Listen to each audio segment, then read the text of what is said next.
Welcome to Science Snippets, a video series by Agents of Change and Environmental Justice, where we talk to fellows about their recent work in research.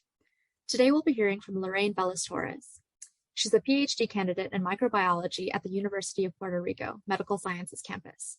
Her research focuses on evaluating fungal spore concentration, composition, and immunotoxicity in water-damaged and flooded homes in the aftermath of Hurricane Maria in San Juan, Puerto Rico.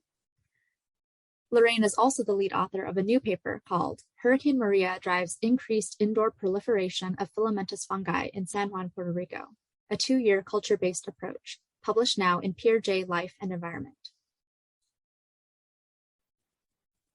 The goal of this study was to compare cultivable fungal spore concentrations present in homes that sustained water damage and flooding after Hurricane Maria compared to those present in dry, non-flooded homes. And we did this by collecting air samples in 50 homes that were located in a neighborhood in San Juan, Puerto Rico, 12 and 22 months after Hurricane Maria. Yes. First, we found that 22 months after Hurricane Maria, fungal levels were 2.7 times higher in previously flooded homes when compared to dry homes. We also found that dynamic changes in indoor fungal populations characterized by different types of fungi between dry and flooded homes. More specifically, dry homes were dominated by fungi that were common in the outdoor environments of Puerto Rico. And this was important because this highlights the naturally ventilated types of homes that are common here in Puerto Rico and that were also common in our sample. On the other hand, flooded homes presented amplification or enrichment of Aspergillus species. And Aspergillus is a type of fungi that previously has been associated with damp environments and with human respiratory disease. We also found in our study that our results indicated that in naturally ventilated homes, the outdoor fungal levels are very important and have a significant effect on the indoor fungal levels.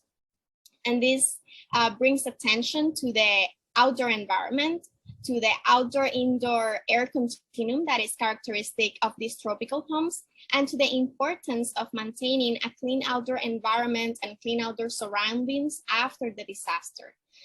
For example, after flood cleanup and remediation can be, at a community scale, can be a way to help address this issue. And more importantly, in this study, we also observe a high quantity of water damage materials, of wood, of organic debris, and tree debris outside of many of the homes that we sampled. And these organic materials could have contributed to the outdoor filamentous fungi proliferation that we observed, and that eventually those fungal spores enter the homes via open doors and windows.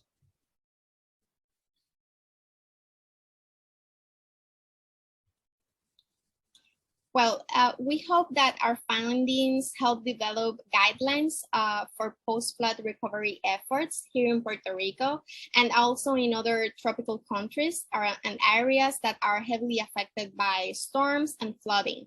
But in order to apply these suggestions in the context of low-income communities, like many of the communities that are heavily affected by hurricanes and flooding in Puerto Rico and other countries, we need assistance from local government. This is essential because we need to provide disaster relief for these flooding victims, including debris removal from the surroundings, cover expenses for home repairs, for materials and furniture replacement.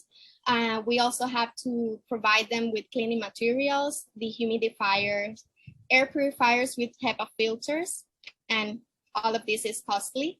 And this helps to control and prevent and lower their exposure to fungal contaminants and components, fungal spores, mycelia, etc.